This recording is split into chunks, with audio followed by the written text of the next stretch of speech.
Antes de iniciar un recorrido por las características del cuento, veamos primero algunos conceptos.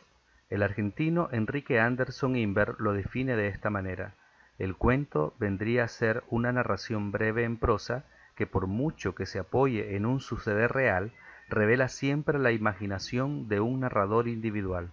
La acción, cuyos agentes son hombres, animales humanizados o cosas animadas, consta de una serie de acontecimientos entretejidos en una trama que terminan por resolverse en un desenlace estéticamente satisfactorio.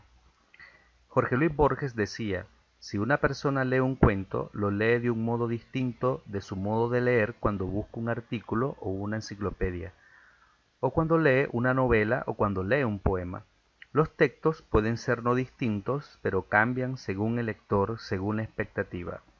Quien lee un cuento sabe o espera leer algo que lo distraiga de su vida cotidiana, que lo haga entrar en un mundo, no diré fantástico, muy ambicioso es la palabra, pero sí ligeramente distinto del mundo de las expectativas comunes.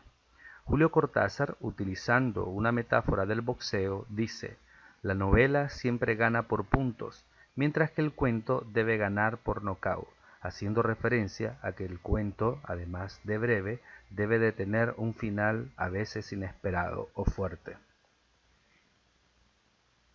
Veamos ahora algunas características del cuento.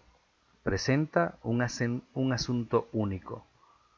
Tiene condensación y síntesis de un evento único. Presenta una limitada selección de elementos narrativos, pocos personajes, pocas líneas accionales, entorno espacio-temporal, sistema simbólico, estrategias narrativas.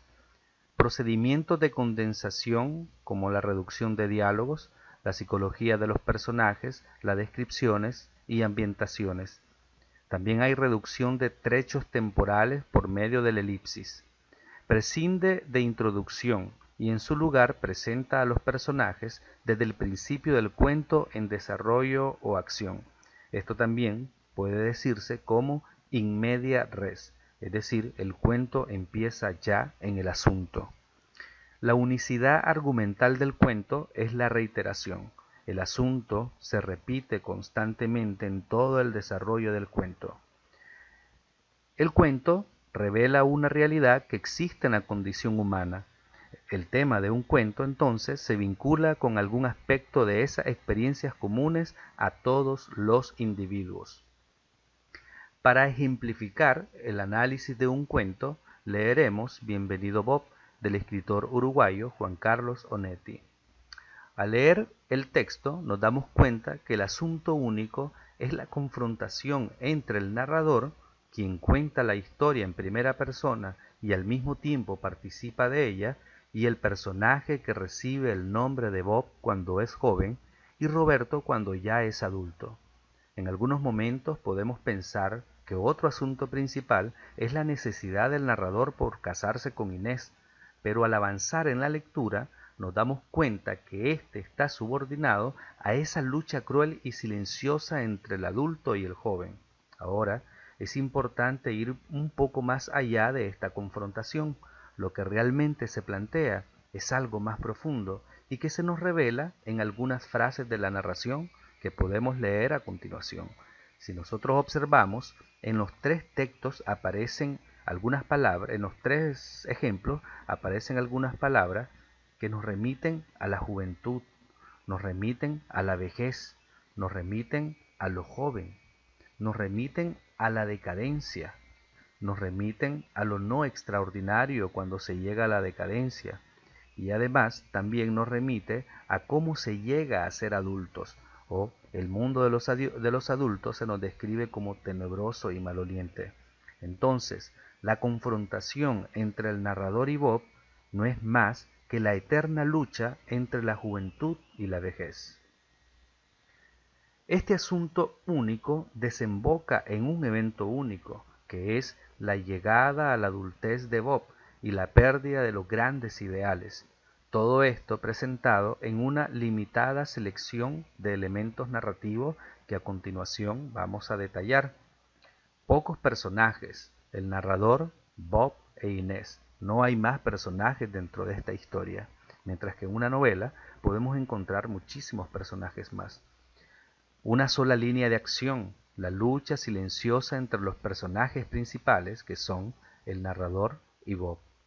El espacio está reducido a dos lugares, el club y la casa de Inés o Bob. El tiempo va del presente al pasado. El narrador nos cuenta en el momento en el que Bob ya es Roberto. Hay pocos símbolos. El adulto es la representación de la decadencia física y moral de los seres humanos.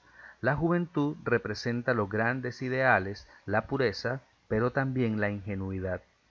En cuanto a la estrategia narrativa, vemos que la más utilizada por el autor es la analepsis, también conocida como flashback, o prolepsis, que es un salto temporal hacia adelante. La analepsis es un salto temporal hacia atrás y la prolepsis es ir hacia el futuro. En este caso no se va hacia el futuro, sino más bien hacia el presente del narrador. En todo el texto también vemos pocos diálogos, los necesarios para reflejar la diferencia entre el narrador y Bob. Y más que describirnos los espacios o los ambientes, el texto se detiene en la descripción de los personajes por medio de sus acciones. Y también, más que de sus acciones, de su psicología. Entendemos a Bob por cómo piensa, por cómo siente y por cómo actúa.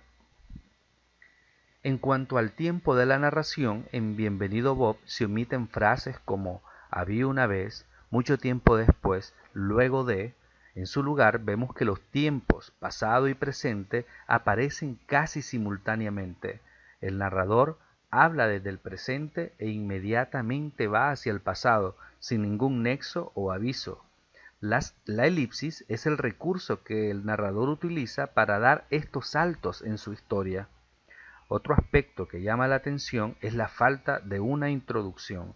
En ningún momento se nos explica quiénes son estos personajes, cómo se conocieron. Sabemos por qué están en una lucha cruel y despiadada de gestos y miradas, pero no se nos cuenta cómo llegaron al club o cómo el narrador conoció y estableció una relación con Inés. Empezamos la lectura del texto viendo a los personajes moverse y actuar en el espacio-tiempo. Es decir, cuando empezamos a leer Bienvenido Bob, ya empezamos en medio del asunto. El narrador no nos explica qué ha sucedido antes de la historia.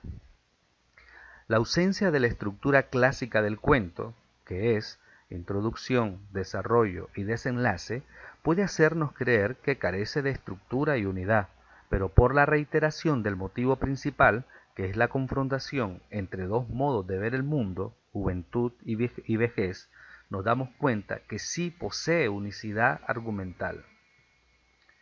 Como ya hemos visto en el estudio de la poesía y el teatro, también los cuentos revelan una realidad que existe en la condición humana. Lo que nos muestra Bienvenido Bob es una que está presente en todo momento. La vemos no solo en la literatura o en el cine, también en la vida misma. Son experiencias comunes a todos los individuos, a saber, la eterna lucha entre las generaciones, entre los padres y los hijos, entre los adultos y los jóvenes. Pero hay algo más que pone en evidencia el narrador. La juventud es un momento fugaz, casi un sueño, una sombra pasajera. Por eso es que en algunos momentos él entiende a Bob Roberto y lo compadece, porque sabe que pronto será un adulto, y allí estará él para darle la bienvenida y acompañarlo por los pasillos desolados y mediocres de este mundo que él tanto odiaba y criticaba, el de la madurez. Bienvenido Bob al tenebroso y maloliente mundo de los adultos. Muchas gracias.